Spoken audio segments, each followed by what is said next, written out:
Kamusta Sagittarius? Welcome to Like a Tarot. Alamin natin kung ano ang energy para sa mga Sagittarius.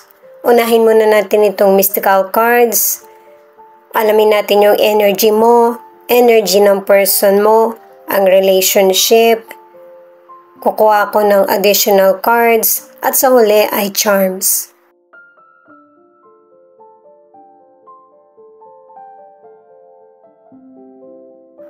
Base sa booklet, itong fluorite, yung kapayapaan ay magsisimula sa iyo.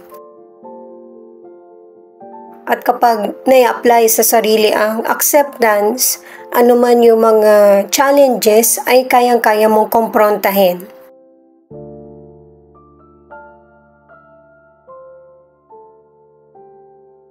Itong aventuring, katulad ng kapayapaan, ang swerte din ay magmumula sa iyo. Alamin mo yung energy na gusto mo para maka-attract ka ng iba't ibang oportunidad na para makamit yung mga goals mo.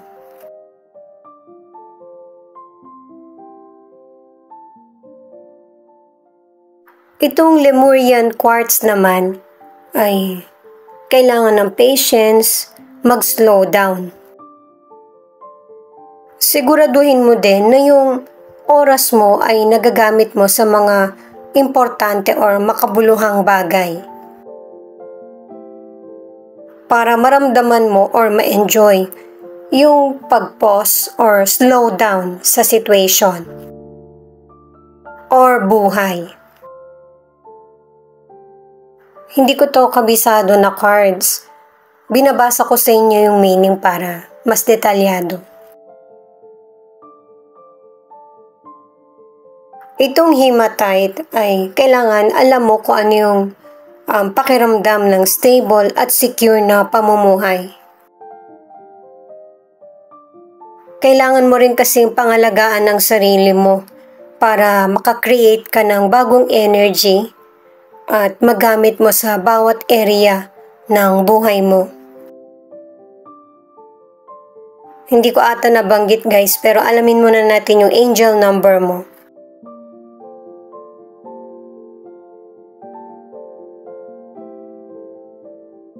Affirm, you are the one who is about to bring wealth into your family. Tap yes if you believe. Ikaw ba yung breadwinner or kusa kang tutulong sa family?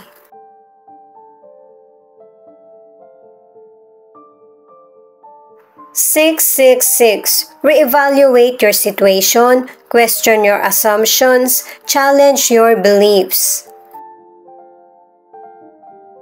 Meron tayong sarili or kanya-kanyang kakayahan, kaya magtiwala ka sa magagawa mo para sa sarili or sa kapwa.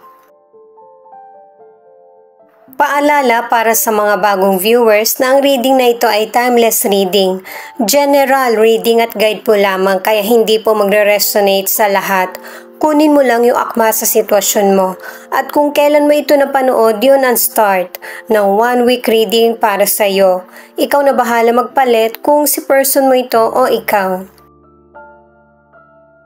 Unahin muna natin yung energy mo.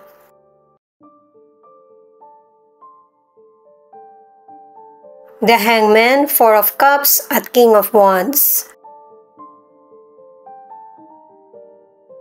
Ibig sabihin nitong cards mo, merong sitwasyon na magiging biktima ka, pero may intindihan mo yung responsibilidad mo sa nangyayaring sitwasyon. Mas i-apply sa sarili yung abilidad mo na kung paano mo maiintindihan yung situation at hindi sisisihin ang iba. Nakadalawang cards ka na once na naasikaso mo na ito, naharap mo, hindi mo na to masyadong iintindihin pa kasi maturity ang pinapairal mo sa sitwasyon. Magandang halimbawa ka, matapang at saka wise. Ang ilan sa inyo sa career ay hindi pa klaro sa'yo kung ano ba yung career na gusto mong tahakin kahit na meron ka mang trabaho or negosyo ngayon. Nakadalawang cards ka na kasi na gusto mo ng pagbabago sa career mo. Or gusto mong magkaroon ng career, lalo na't ang ilan sa inyo matagal ka rin hindi nagtrabaho dahil sa may mas importante kang hinarap. Ang ilan sa inyo sisimulan mo yung career mo sa maliit na negosyo. Mapapaunlad mo ito kasi confident ka, may mga naging experience ka rin sa nakaraan, marunong ka rin makisama sa trabaho, kaya madali mong mapapaunlad yung maliit na negosyo na sisimulan mo. Ang ilang single, merong potential person na nagbibigay ng interes sa iyo. Unti-unti nagiging interesado ka na rin sa kanya. At itong potential person, ang gusto niya, yung nai-enjoy nyo, yung kalayaan ng bawat isa kahit na magkaroon man kayo ng relasyon. Ang ilan naman na nasa relationship, nakadalawang cards ka na hindi ka masaya sa nangyayari sa relasyon nyo. Kasi tingin mo hindi ka na-appreciate ng person mo. Pero ang gusto niya, maunawaan mo rin yung side niya. The Wheel of Fortune, the Magician, at Eight of Swords. Ito yung cards ng person mo. Maraming magandang nangyayari sa buhay niya, lalo na sa career or negosyo. Ito na yung sinasabi ng mystical cards na bigyang importansya din yung sarili, yung bang alagaan. Kaso lang, kahit ito yung maisip ng person mo, hindi siya makahanap ng panahon. Natatrap siya sa trabaho niya o kaya sa negosyo. Sa mga magandang pagkakataon na nangyayari sa kanya, ang gusto talaga ng person mo, yung mabalanse yung buhay niya, na merong magandang career at saka yung merong panahon din para sa sarili or family. Sa financial, nagkaroon na ng swerte at magpapatuloy ito, nakadalawang cards ka na. Meron pang mga oportunidad na darating na para mas lalong mag-improve yung financial mo. At kung meron kang problem sa financial, masusolusyonan mo ito. Magkakaroon ng oportunidad. At kapag dumating na ito, huwag mo nang ulitin muli yung mahirap na sitwasyon na nangyari sa iyo. Maraming paraan na para kumita or makuha yung mga gusto mo. Huwag kang madala sa takot or pagdududa. Single ka man or nasa relationship, nakatadhana na mag-meet kayo ng person mo or ng potential person. Asahan mo na sa pagkikita nyo or sa pagkakaroon ng relasyon, magkakaroon ng commitment at saka happiness. At para sa mga single, itatrato ka ng person na ito ng tama. Maganda yung intensyon niya sa iyo. At saka para sa mga single, nakadalawang cards ka na yung happiness ay magsisimula sa iyo. Ang ilan na nasa relationship, kung hindi betrayal ang problema, yung pagiging abusado ng person mo. At saka walang nagpapatrap sa atin sa sitwasyon, sa career man ito or sa love life mo. Meron kang sariling desisyon.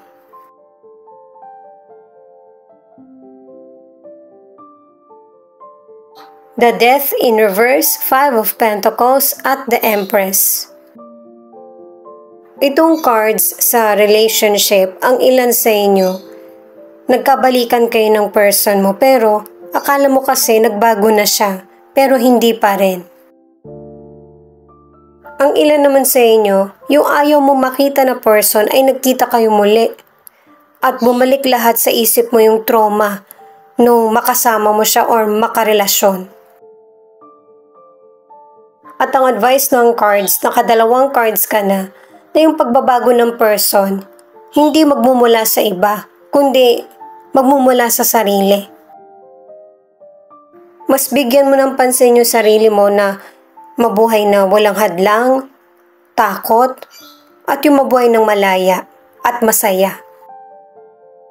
Ang ilan sa inyo sa kalusugan, gusto mong bigyan ng pansin yung health problems mo, pero hindi mo ito magawa kasi dahil sa kakulangan sa financial or dahil sa mas inuuna mo yung obligasyon. At para sa ilan na babae, mabilis kang mabuntis, minsan wala pang ang sign, kaya mag-ingat ka kung hindi ka ready. Sa mga single, nakatatlong cards ka na alisin mo yung mga negatibong kaisipan. Huwag ka rin matakot sa rejection. Kasi yung taong pinapakitaan mo ng pagmamahal or pagkagusto, kahit naman din siya nagkaroon ng rejection. Kasi pareho kayong naghahanap ng person na makakarelasyon. Tuloy lang na hanapin yung the one kasi nasa cards mo na na matatagpuan mo ito. Ang ilan sa inyo na nasa relationship, nahihila ka ng negatibong dala ng person mo. At hindi mo na nakayanan yung ganitong negative situation, kaya mas pinili mo makipaghiwalay. Itong final card na The Judgment, ang ibig sabihin kailangan mo suriin yung mga choices mo sa buhay, kung ano ba yung mga kailangan mo. Kasi hindi pa naman huli ang lahat para sa pagbabago. Itong The Lovers naman ay nagsasabi na kapag sa pagdidesisyon, kailangan balanse yung isip mo at saka nararamdaman. Para maging valid yung mga choices mo.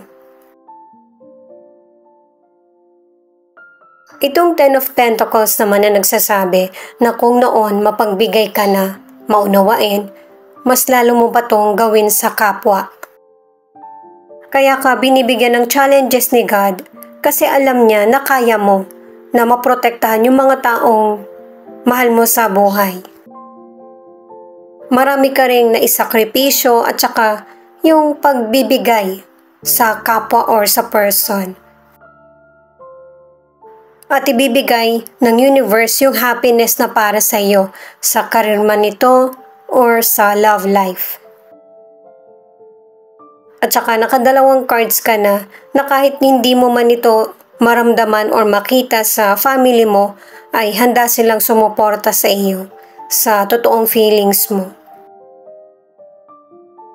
Ito naman yung ilan sa 12 zodiac sign na nangunguna sa reading na ito.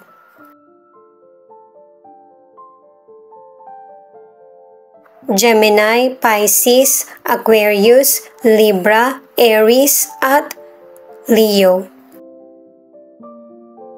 Ito naman yung mga letra na posibleng andito yung letra ng pangalan ng person mo. Ikaw na lang bahalang tumukoy.